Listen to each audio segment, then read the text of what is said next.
Ngayong araw ay may bagong inilabas na naman si Allsas ng panibagong update sa CPM1. At kung wala ka pa sa beta update ay ipapakita ko sa inyo yung mga bagong kotse at bagong features at bagong revamp na mapa dito sa CPM1. Wow! Ang pinakaunang kotse ay itong Honda NSX. Ako lang ba pero sa tingin ko parang siyang Ferrari F40. Tapos na bagay din yung pagkakulay ko na pula sa kanya, kulang na lang gumawa ng emblem nito na Ferrari. Kaya naman ay nabubuksan din yung pinto nito saka yung hood tapos yung bumper hood. Wow! Dito naman tayo sa interior. Okay naman kaso lang mukhang boring tignan kasi hindi mukhang Ferrari. Shut the fuck up! Tapos dito naman tayo sa stock engine na tunog.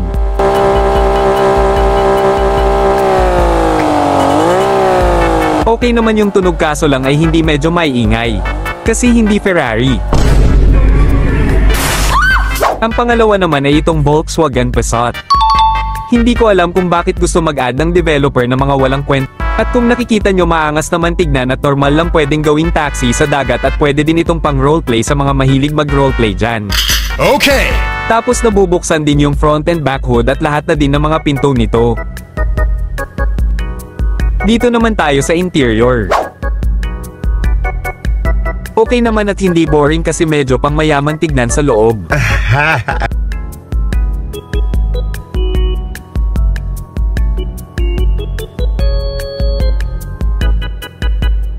Okay, dito naman tayo sa kanyang stock na tunog. Okay naman at parang normal lang pero hindi ko pa ina-upgrade ay parang may tunog na itong turbo. Dito naman tayo sa pangatlo kundi ang Nissan Fairlady Z. Kung nakikita mukhang kakaiba to tapos cute tignan. Nabubuksan din yung front at back hood tapos dalawa lang yung pinto. Tapos dito naman sa likod ay sobrang lawak, daming pwedeng paglagyan. Wow! Kasya din yung bata. Dito naman tayo sa interior.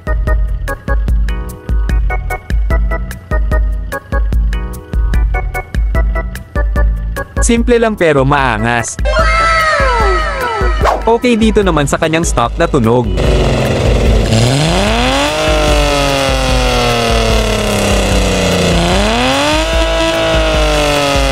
Goods naman yung tunog niya, di ko expect na ganyan pala kalakas kumpara sa ibang kotse kanina.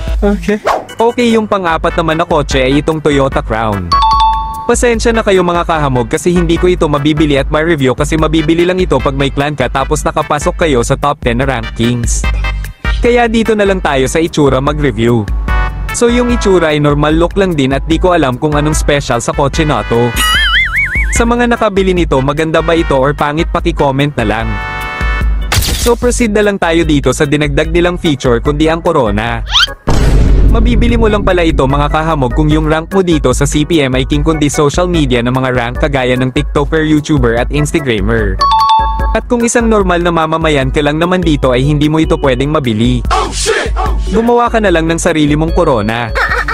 At hindi lang pang lalaki kundi meron ding pang babae na Corona. What the fuck? Okay, ngayon let's proceed na sa bagong revamp na mapa kundi dito sa mountain. Let's do this.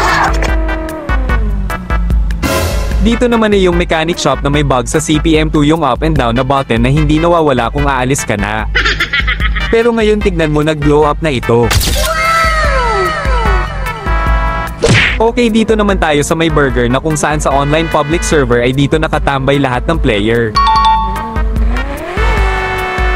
Kung nakita nyo na to, grabe sobrang laking pinagbago talaga pati itong parking area dito. Pero yung kulay medyo hindi ko nagustuhan kasi medyo patay na yung kulay kumpara noon. Oh shit! Oh shit! Tapos ito ding malaking burger, nagbago na din ito. Di ba noon nakalagay ito sa bubong ng restaurant pero ngayon ay napahiwalay na. Wala talagang forever. Dito naman ay medyo di naman gaano na bago pero kung hindi nyo naalala dito banda ay kung nakakita na kayo sa video ko na yung Restoration Abandoned Sports Car ay dito ako naghanap nung pinakauna. So dito naman ay may dinagdag lang silang maliit na structure dito na may paayusan ng kotse. Ang weird naman. Pati din yung gasoline station dito sobrang laking pinagbago na wala talagang natira na lumang structure dito.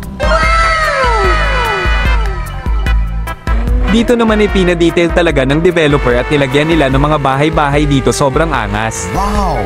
So pag mag-ikot-ikot or pasyal-pasyal ka dito ay hindi ka na medyo maboring agad.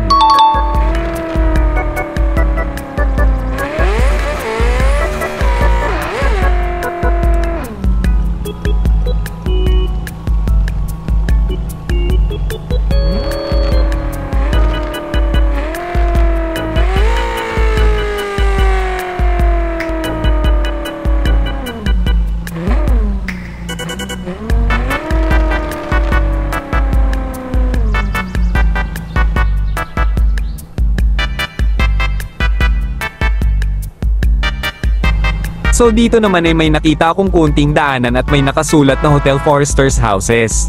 Tapos speed limit ay 15 lang. Okay.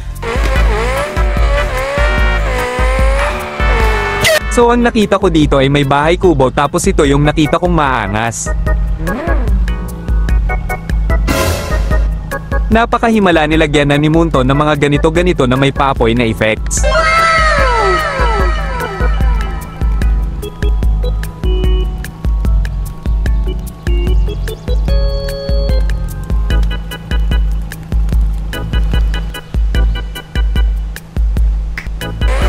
By the way, nilagyan din pala dito ni Munton ng tunnel, isa din ito sa mga hindi ko napansin.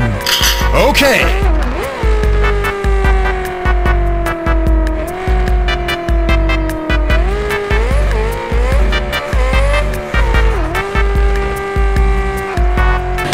Sabi nila na meron daw dinagdag na bagong lugar dito sa mountain kaya susubukan kong tignan yun kung maganda ba. Let's do this.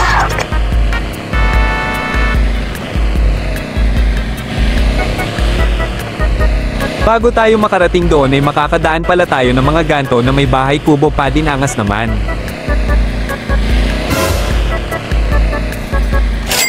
Angas maganda na nga yung update, may papera pa si Munton.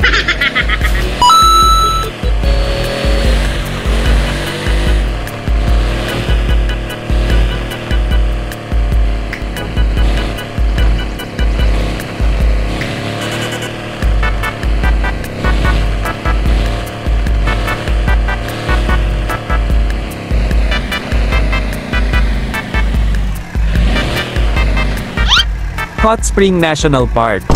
Aba may pa hot spring na si Munton ah. Nakaluwag-luwag na ata. Sige nga subukan nga natin tong hot spring na to. Okay.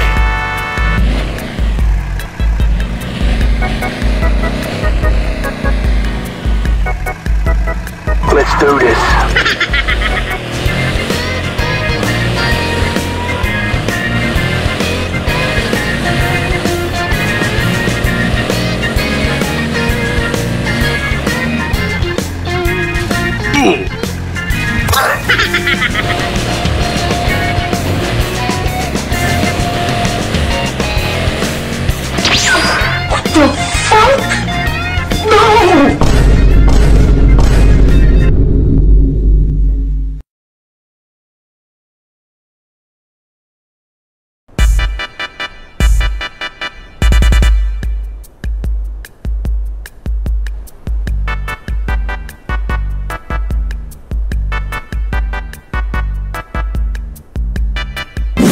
So yun lang muna ang pagpapasyal mga kahamog at nagka-problema lang talaga kanina kaya naputol yung freestyle ko.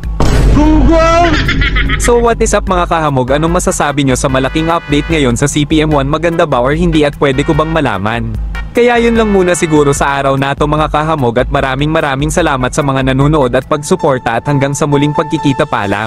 Drop in a money pop shop for a lemon and baby gon' smell blood tread every minute road wave when the people no feel when I hit it every time I see a peer I hit it to the kid and nobody give a fuck about the rules hit it get a plums I'm a two I'm a cool but me getting no boo when I'm spending they scared I didn't fuck again so really anyone nothing but my name man I don't give a fuck about a motherfucking hoe I'ma put up with a sticking